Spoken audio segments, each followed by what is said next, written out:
Hello students, BSc second year inorganic chemistry में आज हम टॉपिक पढ़ेंगे लेंथेनॉइड कॉन्ट्रैक्शन। अब सबसे पहले देखो लेंथेनॉइड कॉन्ट्रैक्शन क्या होता है। लेंथेनॉइड यानी लेंथेनॉइड एलिमेंट्स में कॉन्ट्रैक्शन यानी सिकुड़ना। तो लेंथेनॉइड सीरीज है उसमें लेफ़्ट टू राइट जाएंगे तो इनकी साइज है वो रेगुलरली डिक्रीज होती है। लेफ़्ट में सीरियम है और राइट में है ल्यूटीशियम। तो जैसे जैसे हम सीरियम से ल्यूटीशियम की तरफ जाएंगे इनकी साइज है वो रेगुलरली डिक्रीज होगी। इसी को अपन क्या कहेंगे, लेंथेनॉइड कॉन्ट्रैक्शन।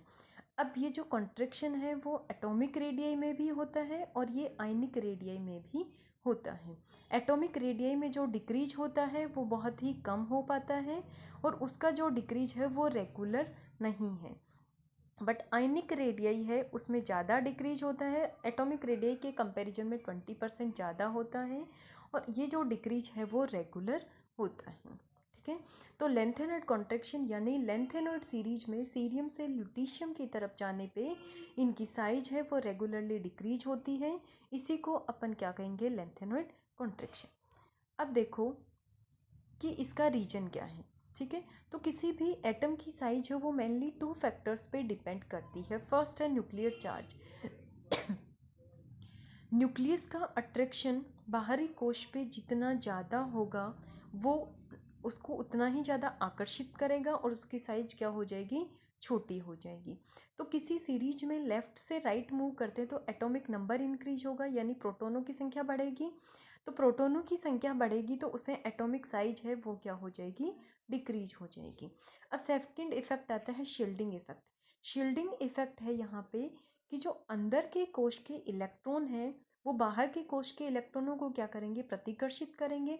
तो यहाँ पे एटम क्या हो जाएगा, फैल जाएगा। तो अंदर के कोश के इलेक्ट्रॉन है बाहर वाले कोश पे नाभिक के आकर्षण को कम कर देते हैं। इस इफेक्ट को अपन क्या कहेंगे, शील्डिंग इफेक्ट। अब जो ट्रांजिशन एलिमेंट्स में है उनमें नया जो इलेक्ट्रॉन एंटर हो रहा था वो n-1d में हो रहा था। सबसे बाहर वाला n और अंदर n-1। तो ये दोनों हैं वो एक दूसरे के एडजेसेंट है। तो n-1 है वो n को इफेक्टिवली रिपेल कर रहा था। तो यहाँ पे काफ़ी ज़्यादा शील्डिंग इफेक्ट होता है। ट्रांजिशन एलिमेंट्स में शील्डिंग इफेक्ट और न्यूक्लियर चार्ज है वो ऑलमोस्ट इक्वल होते हैं। यानी इससे साइज जितनी डिक्रीज होगी इससे उतनी ही इंक्रीज हो जाएगी। तो ये दोनों इफेक्ट है वो एक दूसरे को बैलेंस कर देते हैं।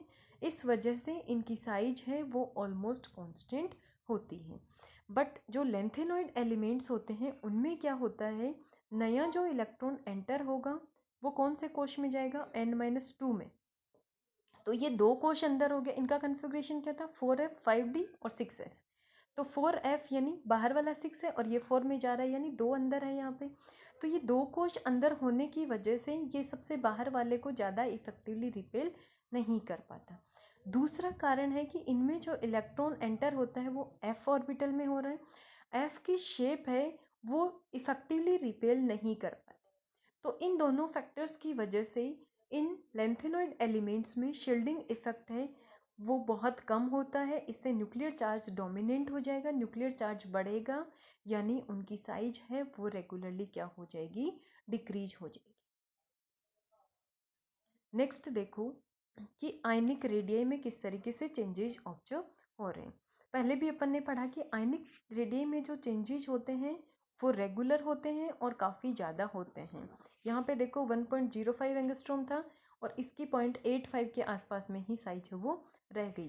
तो ये ग्राफ है इनकी +3 ऑक्सीडेशन स्टेट में है, एकदम शार्प ग्राफ मिलता है अपन को, रेगुलर चेंजेस मिलते हैं। यहाँ पे अगर आयन की ऑक्सीडेशन स्टेट ज़्यादा है +3 और +3 के कंपैरिजन में +4 में साइज क्या होगी, छोटी हो। नेक्स्ट है एटॉमिक रेडियम। तो एटॉमिक रेडियम में जो चेंजेज है बहुत कम है, 1.90 से शुरू हो रहा है, 1.75 पे ख़त्म हो रहा है। लेकिन ये चेंज रेगुलर नहीं है। यूरोपियम और जो यिटरबियम है इनकी साइज है वो काफ़ी ज़्यादा होती है।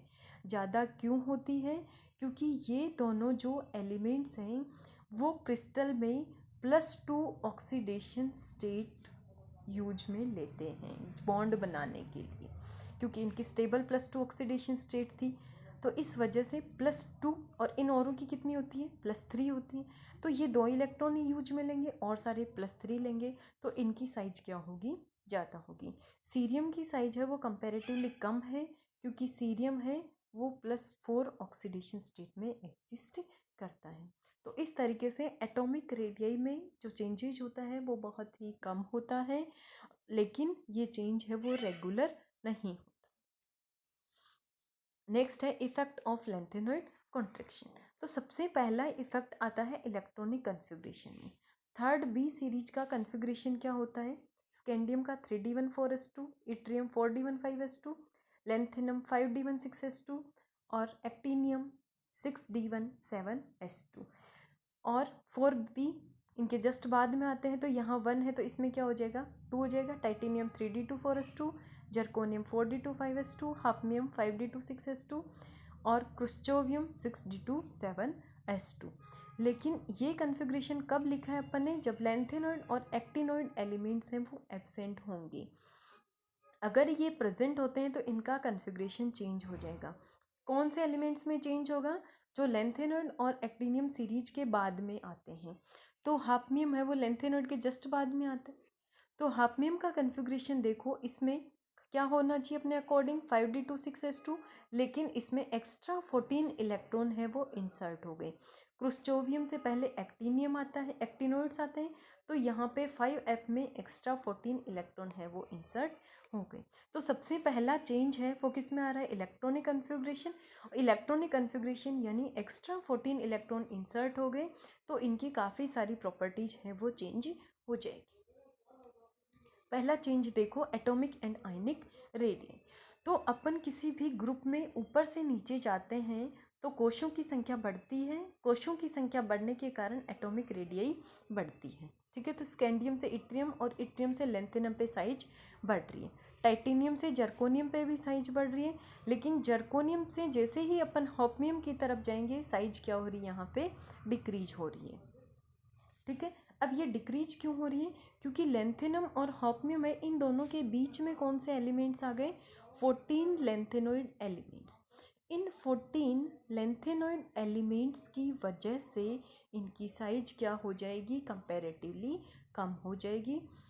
जनरली ये कह सकते हैं कि सेकेंड और थर्ड की सीरीज है उनके एटम्स की साइज है वो ऑलमोस्ट कांस्टेंट होती है। नेक्स्ट देखो, डेंसिटी। डेंसिटी किस पे डिपेंड करती है, density equals to mass upon volume. Mass यानी उसका एटॉमिक नंबर, नंबर से अपन मास कैलकुलेट कर सकते हैं, जितना ज़्यादा एटॉमिक नंबर होगा उतना ही ज़्यादा मास होगा। और वॉल्यूम को अपन कैलकुलेट करते हैं साइज के रेस्पेक्ट में। तो फर्स्ट से सेकंड में जा रहे हैं तो साइज है वो जो डेंसिटी इंक्रीज हो रही है, बट सेकंड ट्रांजिशन सीरीज से थर्ड में जाने पर ऑलमोस्ट डेंसिटी डबल हो रही है।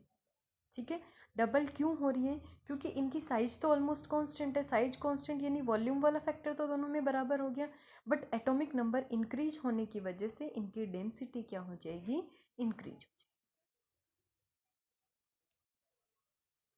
नेक्स्ट है आयोनाइजेशन पोटेंशियल। आयोनाइजेशन पोटेंशियल यानी किसी भी एटम के सबसे आउटर मोस्ट शेल से इलेक्ट्रॉन हटाने के लिए जो रिक्वायर्ड एनर्जी है यहाँ पे। ठीक है, तो यहाँ पे ऊपर से नीचे जाते हैं तो साइज छोटी हो रही है, तो साइज छोटी हो जाएगी, साइज बढ़ती है। तो साइज बढ़ने से इलेक्ट्रॉन को निकालना आसान होता है, कम एनर्जी की ज़रूरत होती है, यानी ऊपर से नीचे जाने पे आयोनाइजेशन पोटेंशियल की वैल्यू कम होती है। बट यहाँ पे जर्कोनियम से हॉफनियम की तरफ जाने पे आयोनाइजेशन पोटेंशियल इंक्रीज हो रहा है। इंक्रीज क्यों हो रहा है, क्योंकि इनकी साइज तो ऑलमोस्ट इक्वल होती है, बट हॉफनियम में न्यूक्लियर अट्रैक्शन ज़्यादा होगा। न्यूक्लियर चार्ज ज़्यादा होने की वजह से वो आउटर मोस्ट शेल को ज़्यादा अट्रैक्ट करेगा और इलेक्ट्रॉन को रिमूव करने के लिए ज़्यादा एनर्जी की ज़रूरत होगी। नेक्स्ट देखो, occurrence of yttrium with heavy lanthanoid. अब इट्रियम, उसके नीचे आता है लेंथेनम, फिर आता है हाफनियम। अब लेंथेनम से इट्रियम से लेंथेनम की तरफ जाएंगे तो साइज बढ़ेगी, यानी इट्रियम की साइज है वो लेंथेनम से छोटी है, और लेंथेनम से हाफनियम की तरफ जाएंगे तो साइज क्या होती है, डिक्रीज होती है, और आगे जैसे जाते जाएंगे साइज डिक्रीज होती जाएगी। लेंथेनॉइड एलिमेंट्स में। तो यहाँ पे इट्रियम और जो आगे आने वाले जो हैवी लेंथेनॉइड्स हैं उनकी साइज होती है वो ऑलमोस्ट इक्वल होती है। इट्रियम, होलियम और इरिडियम इनकी +3 ऑक्सीडेशन स्टेट है, उसमें साइज है वो ऑलमोस्ट इक्वल होती है। साइज इक्वल होने की वजह से इनकी crystal structure, chemical property, solubility इनकी सिमिलर होती है। इनको सेपरेट करना बहुत ही मुश्किल है।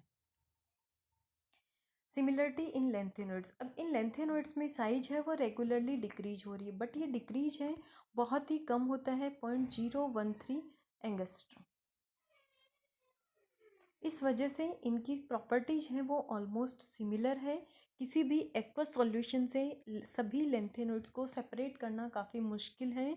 एडवांस टेक्निक जैसे ion exchange method, chromatography method, इनसे इनको सेपरेट करना मुश्किल है। नेक्स्ट है basic property of lanthanoid ions. ठीक है, बेस यानी जो सब्सटेंस इजीली इलेक्ट्रॉन डोनेट कर दे, तो जिसकी साइज जो बड़ी होगी वो इजीली इलेक्ट्रॉन दे देगा, यानी उसकी बेसिक प्रॉपर्टी ज़्यादा होगी। तो लेंथेनम की साइज छोटी होती, लेंथेनम की साइज बड़ी है और ल्यूटीशियम की साइज यानी लेफ़्ट टू राइट के तो साइज क्या हो गई, डिक्रीज हो गई। तो ल्यूटीशियम में बेसिक कैरेक्टर है वो सबसे कम है और लेंथेनम में सबसे ज़्यादा है। ये इनके आयंस में भी यही ऑर्डर होता है और इनके जो हाइड्रोक्साइड है उनका ऑर्डर भी यही होता है।